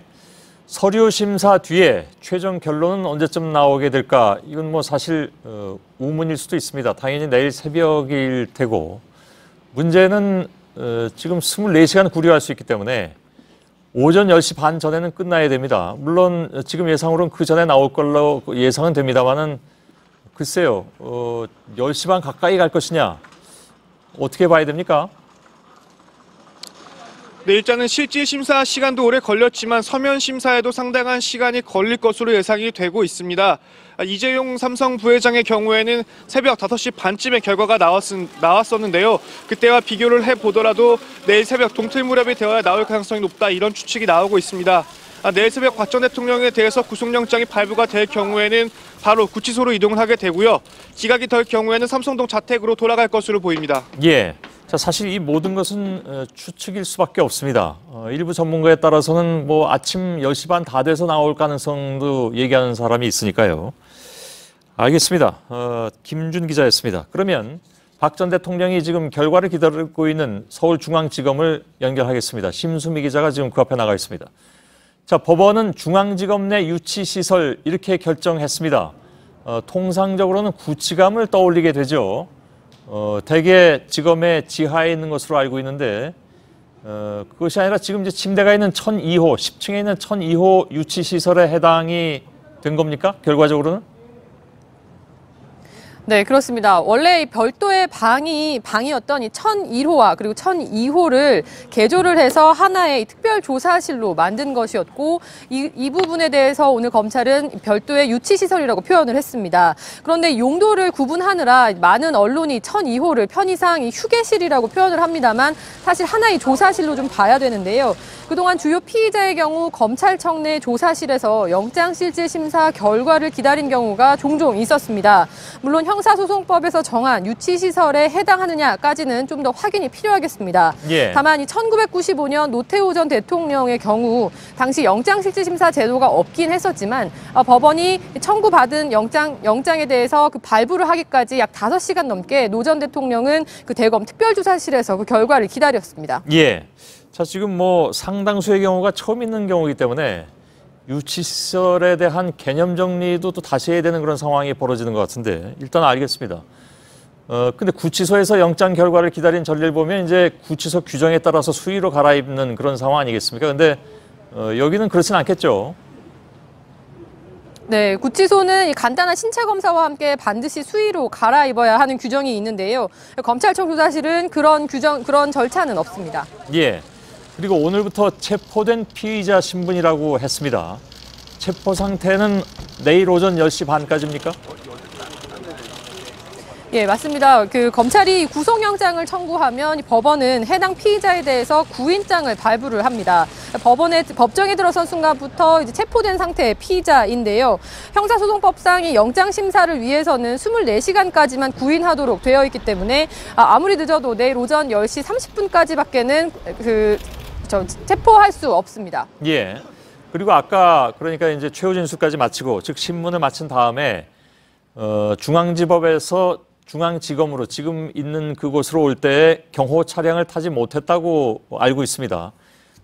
내일도 마찬가지인지요? 네, 만약 이 구속영장이 기각이 되면 오늘 아침 올 때와 마찬가지로 그 경호 차량을 타고 삼성동 자택으로 이동을 하겠습니다만 만약에 영장이 발부가 되면 조금 전에 이곳 중앙지검에 올 때와 마찬가지로 검찰청에서 제공한 차량을 타고 서울구치소로 이동을 하게 됩니다. 예. 구속영장이 기각이 되든 아니면 발부가 되든 청사 밖으로 나설 때 다시 한번 언론 앞에 박 전 대통령은 모습을 드러내야 되는 그런 상황이죠? 일단 기각이 되면요, 무조건 당연히 제 뒤로 보이는 그 정문을 통해서 밖으로 나올 것이기 때문에 언론 앞에 설 걸로 예상이 됩니다. 하지만 발부가 된다면 2시간 전에 청사에 들어설 때와 마찬가지로 지하주차장을 통해서 빠져나갈 것으로 예상이 됩니다. 그렇게 되면 언론의 접근이 불가능해지기 때문에 사실상 언론 앞에 설 기회가 없는 겁니다. 검찰은 아직 구체적인 동선에 대해서는 말을 아끼고 있습니다. 예, 알겠습니다. 마저 좀 취재를 해야 되겠군요. 심수미 기자가 중앙지검에서 전해드렸습니다. 자, 박 전 대통령의 구속 여부는 지금 강부영 판사 손에 달려 있습니다. 지금 홀로 이 서류를 검토하고 있을 텐데 피의자 신문에 이어서 기록을 검토하는 긴 시간 동안 판사는 주로 무엇을 들여다보고 고민하는지 여기서 전문가의 의견을 잠깐 들어보겠습니다. 현재 박 전 대통령에 대한 영장실질심사가 진행 중인 서울중앙지법의 판사를 지낸 김유범 변호사가 나와 계신데 제가 미리 잠깐 듣기로는 그동안 많은 언론이 분석했던 것과는 조금 다른 의견도 가지고 계신 것 같아서 그 부분을 좀 빼놓지 않고 질문을 드리겠습니다. 어서 오십시오. 안녕하십니까. 예. 자, 실제 판사가 구속 여부를 결정할 때 어제까지 또 오늘까지도 계속 나온 얘기가 예를 들면 뭐 이재용 부회장처럼 이른바 이제 검찰이 보기에 공범 관계에 있는 사람들의 형평성 이걸 많이 얘기를 했습니다. 네. 또 다른 뭐 그 참모들도 구속돼 있는 사람들도 마찬가지고요. 그게 굉장히 중요합니까? 그러니까 사실상 영장 발부에 있어서 공범과의 형평성 부분 크게 고려하지는 않습니다. 아 그렇습니까? 예, 그러니까 왜냐하면 지금 모든 언론이 사실 저희들도 마찬가지로 네. 어제까지도 그 얘기를 계속 드렸기 때문에 근데 그게 꼭 필요하진 않다 이런 얘기인가요? 그러니까 형사소송법에 보면 구속의 사유는 아시다시피 범죄에 대한 법률적으로 소명이라고 하는데 증명이 있어야 되고요. 예. 증거인멸, 도주 우려가 있어야 됩니다. 그 사유는 각각 피고인에 대해서 평가를 하지 공범이나 또는 어떤 대양 관계에 있는 이 다른 피의자들이 구속이 됐다고 그래서 예. 이 피고인도 당연히 구속이 된다. 이렇게 판사들은 하지 않고 있습니다. 예. 어찌 보면 그러면 형평성의 문제는 부속적인 이유 그렇습니다. 그 정도로 판단하면 될 것 같군요. 예. 그건 이제 형평성은 나중에 재판을 받으면서 형을 정할 때 예. 많이 감안을 합니다. 아 그때는 그것이 예. 필요하다. 예, 근데 구속 여부에서는 예. 오히려 범죄의 중대성을 훨씬 더 감안을 하는 거죠. 예, 말씀 듣고 보니까 그게 좀 맞는 말씀으로 저도 이해가 가는 것 같습니다. 범죄의 중대성은 그러면 어떻게 판단을 합니까? 판사들은? 그러니까 범죄의 중대성이라는 부분은 일단은 피의자가 범죄를 저지르지 않겠습니까? 예. 그러면 일단 그 저지른 범죄에 대해서 형이 정해져 있습니다. 예. 예를 들면 벌금형이 있는 범죄가 있고 가장 높이는 사형에 처할 수 있는 범죄가 있지 않겠습니까? 예. 그런 식으로 벌금형은 중대성이 굉장히 낮은 거고 징역형은 그 다음 높은 거고 무기징역형은 굉장히 높은 거고요. 예. 사형까지 정해진 범죄는 정말 제일 높은 거죠. 그렇죠. 그런 식으로 하면서 범죄의 중대성을 판단하는 겁니다. 예. 이 경우 검찰 쪽에서 넘긴 구속영장의 내용이라든가 또 그동안의 특검이라든가 이런 데서 조사한 혐의 내용을 보자면 그렇다면 지금 변호사님께서 보시기에는 어느 정도라고 생각을 하십니까? 그러니까 지금 뭐 청구한 내용을 놓고 보면 예. 1억 이상의 뇌물죄라고 보면 예. 법정형이 10년 이상 또는 무기징역입니다. 굉장히 중요한 그러니까 거다. 굉장히 중요합니다. 우리가 예. 보통 중하다고 하는 범죄들이 뭐 10년 이하 그러면 굉장히 막 중하다고 얘기를 하거든요. 예. 근데 10년 이하도 중한데 이 범죄는 10년 이상인 거죠. 예. 그리고 무기징역까지 선고가 가능한 범죄이기 때문에 범죄 자체로는 굉장히 중하다고 볼 수 있는 거죠. 그렇다면 이건 좀 섣부른 건지는 모르겠습니다만 만일에 구속영장이 내일 발부가 된다면 이건 알 수는 없는 일입니다만 그 경우에는 이 판사가 지금 그 강부영 판사가 그 정도로 중죄로 다스릴 이유가 있다고 보고 구속영장을 발부하는 것이다 이렇게 얘기를 해도 됩니까? 그러니까 발부를 한다면 뭐 일단은 그 기록에 의해서 그런 부분들이 소명이 됐다고 본 거죠. 예. 말씀 굉장히 신중하게 해주신 뭐 그럴 수밖에 없는 것 같습니다. 예, 알겠습니다. 그리고 불구속을 주장하는 쪽에서는 박 전 대통령의 주거가 확실하고 이른바 이제 도주 우려가 없는 것이 아니냐. 근데 어제 잠깐 얘기 나온 바로는 여태까지의 박 전 대통령의 태도를 봤을 때 그 변호인들도 마찬가지고 뭐랄까 이제 헌재 때부터 계속 모든 걸 부정해왔기 때문에 그래서 이게 특정해서 주거 특정해서 얘기하기 어려울 정도로 다시 말하면 재판에도 제대로 응하겠느냐 뭐 이런 얘기까지 나오면서 그것도 이른바 도주 우려에 포함될 수 있다라는 얘기가 나왔는데 맞습니까?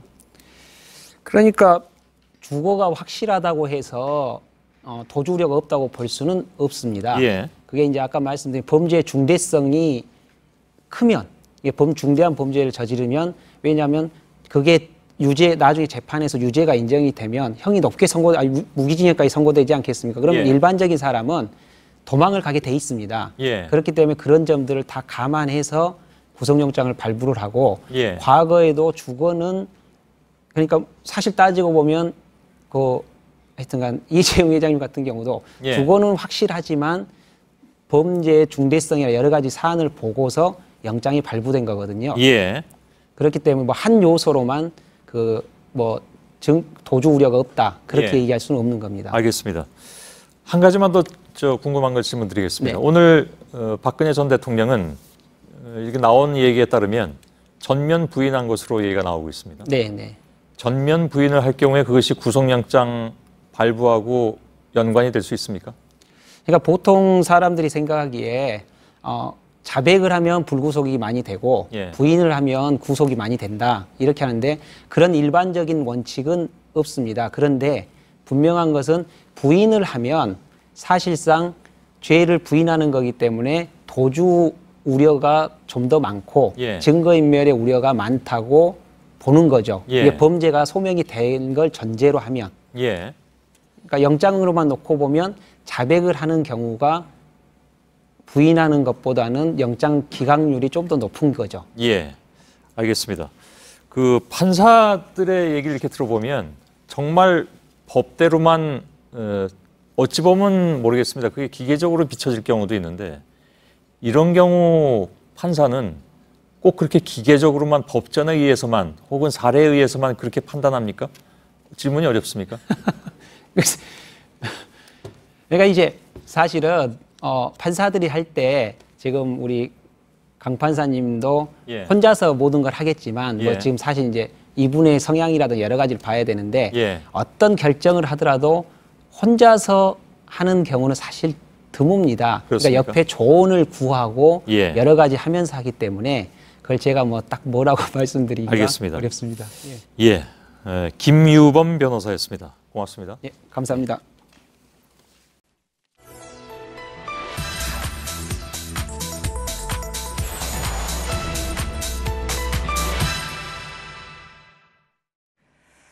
네, 세월호 참사는 서해 회리호 천안함 사건과 자주 비교됩니다. 이런 비교는 세월호 피해자만 유독 많은 배상을 받는다. 심지어 나라 국간 거덜난다는 주장으로 이어지기도 하죠. 최근 인양 시점에 이런 루머들이 다시 활개치고 있습니다. 팩트체크가 입수한 내역서에 따르면 이건 모두 거짓이었습니다. 시작에 앞서서 비극적인 사건들을 금액으로 비교를 한다는 게 죄송스럽지만 과도한 루머를 걸러내자는 취지로 이해해 주셨으면 합니다. 오대영 기자, 일단 이 세월호 피해자들이 받은 배상금이 얼마입니까? 네, 지금 보여드릴 이 자료가 언론에 공개되는 건 아마 처음일 겁니다. 네. 단원고 피해 학생 유족 측이 받은 배상금 결정서입니다. 네. 여기 나와 있는 금액이요, 유족들이 정부에서 지급받은 금액입니다. 네, 신상 정보가 쓰여 있어서 화면이 좀 흐린데 네. 총액이 그러면은 얼마가 되는 겁니까? 총 금액은 이렇습니다. 4억 9,678만 3,820원. 네. 지금 잘못된 수치로 보도가 많이 나가고 있습니다. 이 액수가 정부에서 세월호 피해 학생 1인에게 지급한 총액이라고 보시면 됩니다. 물론 장례비 등 여러 가지 항목별로 학생에 따라서 약간의 차이는 있을 수 있습니다만 대동소이합니다. 네, 지금 뭐 14억이다, 15억이다 이런 루머들이 퍼지고 있는데 사실이 아닌 거군요. 네, 거짓입니다. 정부는요, 이 4억 9,600여만 원을 세금으로 지급을 했습니다. 네. 그리고요, 여기에 국민성금 3억 원 정도로 추정이 되는데 여기에 여행자 보험 1억 원을 더 받습니다. 이 돈은 세금과는 거리가 멀고 저 노란색, 네. 노란색만 세금입니다. 네, 그러니까 순수하게 국민의 세금에서 나온 배상금은 4억 9천만 원 정도인 거죠? 그렇습니다. 그런데 그것도요, 나중에 청해진 해운과 정부에 누가 더 책임이 많으냐 그 네. 비율을 따진 뒤에 일부는 청해진 해운에서 구상권을 청구해서 받아낼 수 있습니다. 그래서 저 전체가 세금이라고 단정할 수도 없죠. 자, 그러면 이 금액을 2010년 천안함 사건과 비교를 해보겠습니다. 천안함 용사들은 계급에 따라서 최소 7억 5천만 원에서 9억 1천만 원까지 받았습니다. 그런데 여기에도 국민성금 등이 5억 5천만 원 정도 포함이 돼 있어서 이걸 다 뺀 세금 지원 액수는 최소 2억 원에서 3억 6천만 원까지였습니다. 네, 그러니까 세금으로 지원된 금액은 세월호보다 적긴 한 거군요. 그렇습니다. 네. 그런데 이제 천안함 용사의 유족에게는 연금이라는 게 또 지급이 네. 됩니다. 그래서 이것만 가지고 세월호 참사 피해자가 더 많다, 아니다 네. 이렇게 단정하고 판단하기는 어렵습니다. 또 세월호는 피해자의 배상 문제고요. 천안함은 유공자의 보상 문제입니다. 이 역시 비교가 힘듭니다. 자, 이번에는요. 1993년 서해 회리호 참사 때입니다. 당시 정부는 유족들에게 9,910만 원의 합의금을 주겠다 이렇게 밝혔습니다. 네, 그러니까 1억 원에 좀 못 미치는 금액인데 물가 변동을 감안한다고 하더라도 상당히 좀 적은 금액 아닙니까? 금액이 비교하면 적은데요. 네. 그런데 일부 유가족들이 안 된다라고 하면서 소송을 정부를 상대로 제기를 해서 실제로 어떻게 됐느냐. 그 결과 정부와 선박회사 등의 과실이 90%로 드러났습니다. 그래서 2억 원에서 4억 원가량의 피해 배상이 확정이 됐습니다. 수사를 하다 보니까 국가의 그 과오가 많이 발견이 됐어요. 나중에 민사소송을 제기한 사람들이 그 형사 기록을 검증을 하니까 그 내용이 그대로 다 드러났잖아요. 이제 그러니까 뭐 다툴 필요가 없게 돼버린 거죠, 사실. 네, 약 20년 만에 물가가 지금 2배 올랐습니다. 이런 것까지 다 감안을 했을 때 세월호만 과도하다? 거짓입니다. 네, 그러니까 이렇게 천안함 그리고 서해 회리호하고 이렇게 비교를 해보니까 답이 좀 명확하게 나타나는데요. 네, 그리고 더 중요한 거 제가 네. 보여드리겠습니다. 앞서 보여드린 배상금 결정서입니다. 자, 여기 산출 내역이 나옵니다. 정부가 책정한 단원고 피해 학생 배상금 이렇게 산출됐습니다. 네. 눈에 띄는 부분은 두 번째 먼저 보시죠. 일실 수익입니다. 생존했다면 예상되는 소득을 배상금에 넣은 건데요. 도시 일용직 근로자 평균 임금을 적용해서 월 193만 원 계산을 했습니다. 네. 그런데 이 193만 원도 생존을 했다면 3분의 1 정도는 생활을 하면서 쓴다고 가정을 해서 3분의 2만 반영을 했고요. 그 금액에 60세까지 일한다고 기간을 곱했습니다. 자, 세 번째, 위자료. 일반 교통사고 피해자에게 법원이 적용하는 그 액수와 동일합니다. 따라서 결론입니다. 학부모들이 정부를 상대로 무리하게 배상금을 더 받아냈다는 주장, 거짓. 오히려 다른 사고의 배상 기준과 크게 다르지 않다라는 게 명백하게 확인이 됐습니다. 네, 그러면 이 세월호 피해자들에 대한 배상은 지금 다 마무리가 됐습니까? 아닙니다. 208명의 유가족들은 정부의 뜻에 동의를 했는데 네. 114명의 유족들은 소송을 진행하고 있습니다. 네. 서해 회리호처럼 정부 상대 소송입니다. 정부와 청해진 해운의 과실 어느 정도인지 가린 뒤에 배상이 이루어져야 한다라는 겁니다. 네, 이건 이제 진상조사 작업이 끝나고 나면 법원에서 이제 이루어지게 되겠군요. 팩트체크 오대영 기자였습니다.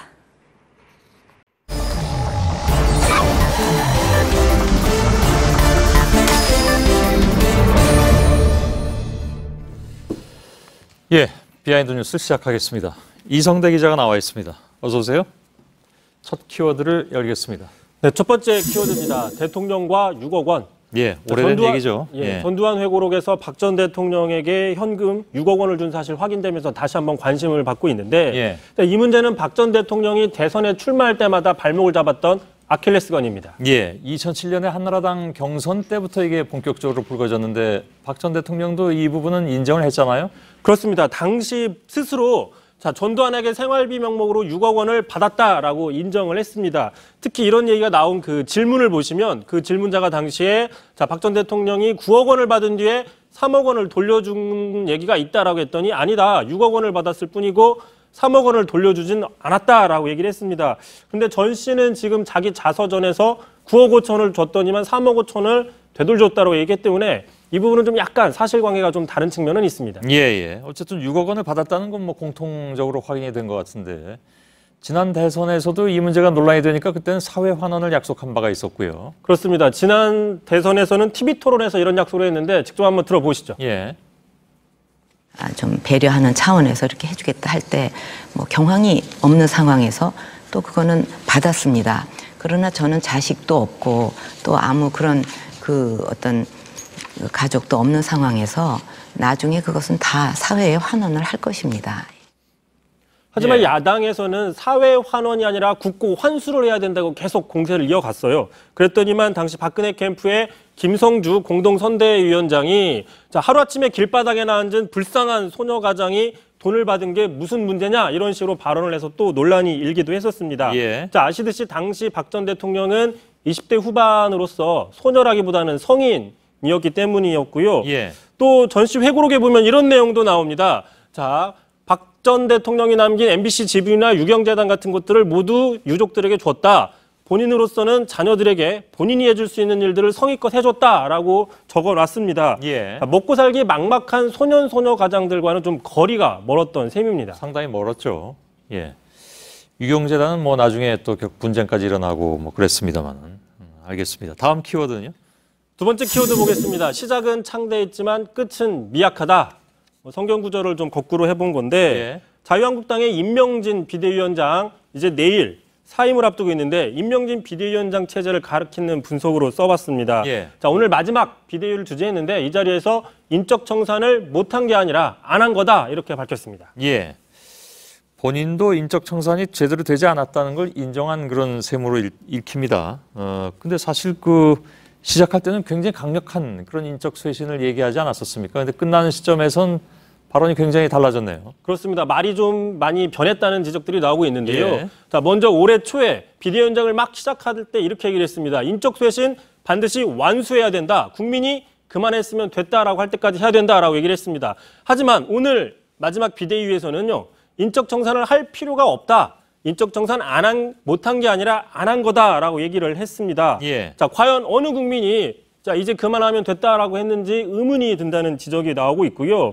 특히 처음 시작할 당시만 해도 당명이나 로고가 잘못된 건 아니라 사람이 문제다라고 얘기를 했지만 이제 와서는 사람은 그대로 둔 채 당명과 로고만 바꾸고 나간다 이런 평가도 있습니다. 예. 말이 너무 정반대로 바뀌어서 좀 헷갈리는데 지난주였나요? 오래되지도 않았는데 그때 친박계가 뭐 권력 중심에서 삥땅 쳐보려는 세력이다 이렇게까지 주장을 했었는데 오늘 얘기는 좀 의외입니다. 마지막 키워드는요? 자, 마지막 키워드 보겠습니다. 너는 이정이다. 올해 등장하는군요, 이분은. 그렇습니다. 예. 자, 홍준표 자유한국당 경남지사와 바른정당의 유승민 후보 간에 지금 연일 공방이 벌어지고 있는데요. 두 사람이 어제 오늘 이런 설전을 벌였습니다. 홍 지사가 유 의원을 향해서 살인자는 용서해도 배신자는 용서하지 못한다. 그랬더니만 유 의원은 홍 지사를 향해서 대통령이 돼도 계속 재판받으러 다닐 무자격자다라고 얘기를 했는데 이런 연장선상에서 오늘은 이정희 논쟁이 나온 겁니다. 직접 들어보시죠. 유승민 후보가 자꾸 그러면 2012년도 TV 토론할 때 이정희 의원이 박근혜 후보한테 한 그 역할밖에 안 된다 이 말이에요. 이정희 후보는 오히려 홍준표 지사하고 가깝죠. 제일 극좌에서 나와서 선거를 굉장히 혼란하게 만든 후보 아닙니까?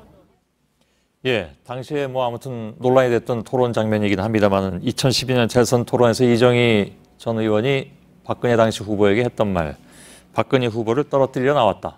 이 말이었죠. 이게 서로 당선보다 시비만 건다 이런 얘기인데, 근데 이 두 사람은 뭐 요즘 연대는 점점 어려워질 것 같네요. 상황 보니까.